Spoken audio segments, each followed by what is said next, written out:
悪いがちょっと外して。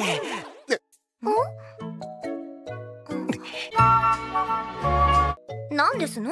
そのシーツの膨らみは。お嬢様、殿方は朝は膨らんでしまうものなのですよ。 Hello every pony, today I'll be reviewing Blade Dance of the Elementors, which is yet another bad fantasy harem anime. Now despite watching an unhealthy amount of harems, I've never seen it before, no one talks about it, and for good reason too. So the series begins with a dude named Steve. I am John C.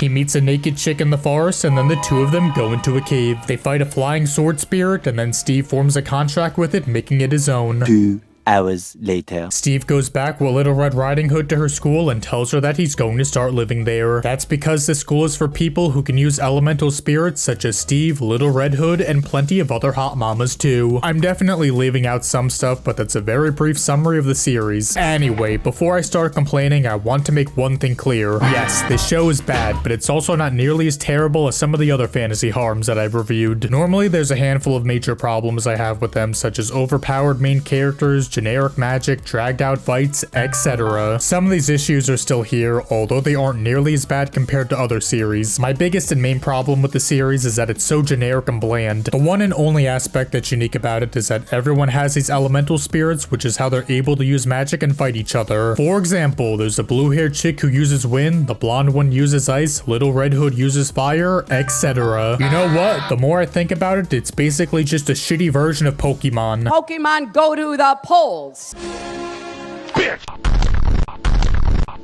The whole elemental thing is very simple, which is both sort of good, but also bad too. On one hand, it's good that the series doesn't focus that much time on the spirit and elemental aspects, since I don't care for the idea that much. I'm much more interested in the harem and slice of life side of the show. However, this also ends up being a double-edged sword. Because the magic is very simple and uninteresting, it makes a lot of the fights boring. Now, like I already said, the problems in the series aren't horrendously awful or anything. There are actual stakes here since its main character isn't broken and does get his cheeks clapped occasionally. Some fights are slightly better than others, and one of those would be the fight in the last episode. The reason it's slightly better is because it has the cast go up against a blue-haired chick's sister. There's a clear connection between the characters and the fight feels meaningful. It doesn't feel like some other fights where the characters go up against this stinky bad guy who's evil purely for being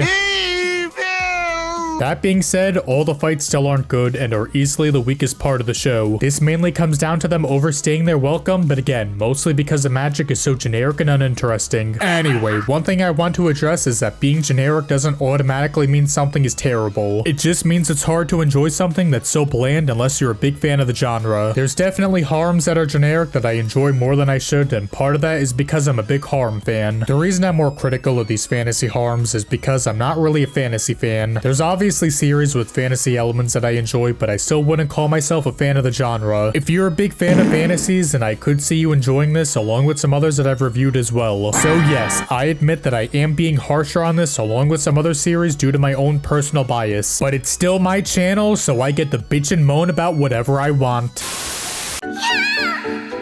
Nah, great.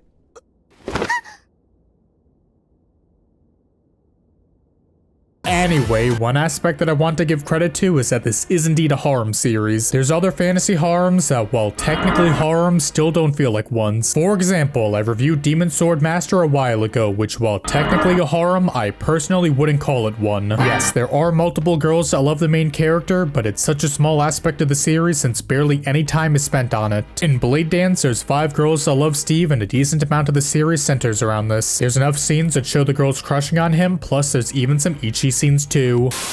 As for its characters, they aren't good, but again, they also aren't terrible either. Many of them are pretty typical, but at the same time, they can also sort of be guilty pleasures as well. There's scenes where the characters dick around and have fun, and sometimes these can be fairly enjoyable. For example, in episode 10, the blue-haired chick wears a maid outfit in order to impress Steve. She acts shy and nervous, but she also shows her irritated tsundere side to her as well. In episode 5, Steve, the blonde bimbo, and Little Red Hood are talking about making a team for an upcoming battle. The blonde one wants to join their team, but but is too prideful and stubborn to ask them. Little Red Hood eventually asks her to join, and she responds by saying that they should join her team instead, which results in them arguing. It's a character-driven scene that's genuinely funny, and there's a handful of other moments like this too. That being said, while the characters can be fun at times, they just aren't strong enough to carry the series. Pretty sure you've already realized this by now, since I haven't even bothered remembering any of their names. Steve, while again not bad or completely unlikable, still isn't memorable. He isn't a useless, boring wimp for 90% of the show. He does have balls and fights all the mean, stinky bad guys. But I don't know, I never cared for him, although I'll take him over someone like Skune any month of the day.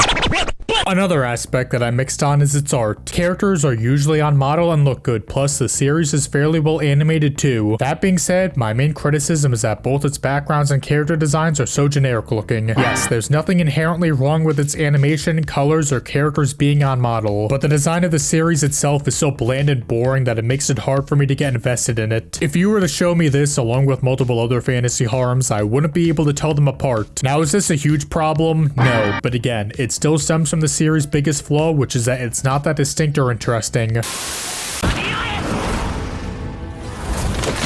What you say? There are some other dumb flaws, like how Steve is the only man who's able to use elemental spirits. There was another dude that could as well, but besides him, Steve is the only exception. They never explain why this is and why only women are able to use spirits. Maybe in the light novel they explain this, but either way they don't in the anime, so that's kind of dumb. Yeah, and dumb.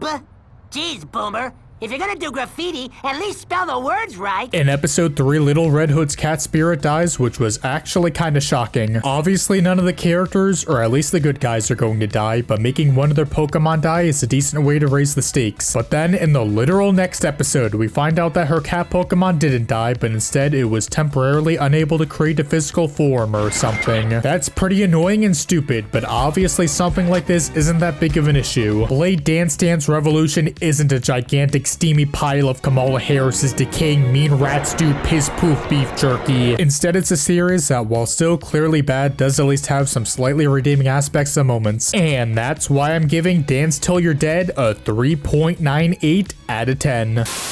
Oh boy, I know I'm going to regret this. So although the anime was adapted from the light novel, there's sadly also a manga, and with my dumb luck, it's finished and fully translated online. So I guess that means I'm going to waste an entire day reading 6 volumes of this poop sludge just to have basically nothing to say about it. Let's see how bad the manga can be.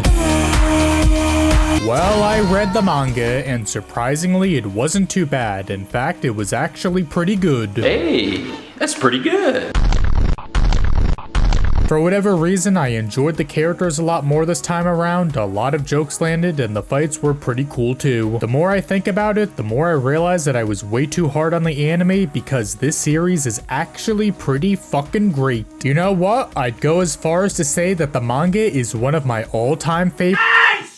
Yeah, no, just kidding. The manga was almost exactly what I thought it'd be. This is the anime, but in manga form, and because of that, I have barely anything to say about it. Now, one thing that's kind of important is that I watched the anime back in October last year, however, I didn't read the manga until last month in March. That's because I got sick for over a week shortly after watching it, I moved into an apartment, and of course spent a while working on other videos too. So basically, I got distracted with a bunch of stuff and put this video on hold until now. That meant that by the time I read the manga, I only had a vague memory of the series. However, while I was reading, I did start to remember everything that I sort of forgot about. Anyway, going into this, I had almost no faith in it, but thankfully the manga surpassed my expectations. Now, is this because I expected this to be a snooze fest, or was I actually too harsh on the series before? Honestly, I'm going to say it's a bit of both. The fights aren't good, but none of them were awful or dragged on for too long. The characters still aren't good, but some of them are sort of guilty pleasures, like the blue-haired chick and blonde bimbo. The art is about the same too. It's far from great, there's some moments where it looks good, but overall it's just okay. If I were to go back and rewatch the anime now, I might raise it to something like a low 4 out of 10, which is what I'd like to rate the manga. However, I'm not going to give it a 4 out of 10, because like I already said, this is literally just the anime but in manga form. That means that the series ends just like the anime, which is pretty underwhelming. What's the point of making a manga adaptation if it's not even going to go past the anime? Hensuki did this too, and while the art was leagues better, it was still annoying to go through the whole series again without seeing it go past the anime. This manga also also ran for 5 years, and within all that time, it only managed to adapt everything from the anime. Not saying this has to be fully complete and adapt everything from the light novel, but just a few or even one decently long arc would have been nice. Because of this, there's literally no reason to read the manga or even justify its existence. The anime was bad and I gave it a 3.98, so for the manga, I'll be extremely mean and give it a 3.97 out of 10 because my name's Jeff. Well, that's going to do it for this video. If you liked it and want to support me, you can either leave a like, comment, share, subscribe, and make sure to hit the bell. You can also support me on Patreon or here on YouTube by becoming a channel member starting at only 99 cents a month. But shit, it was... There's also a Discord server up that you can join using the link down below. Anyway, time to go work on my 7-hour review of the greatest anime of all time, Heaven's Lost Property. That'll be out eventually.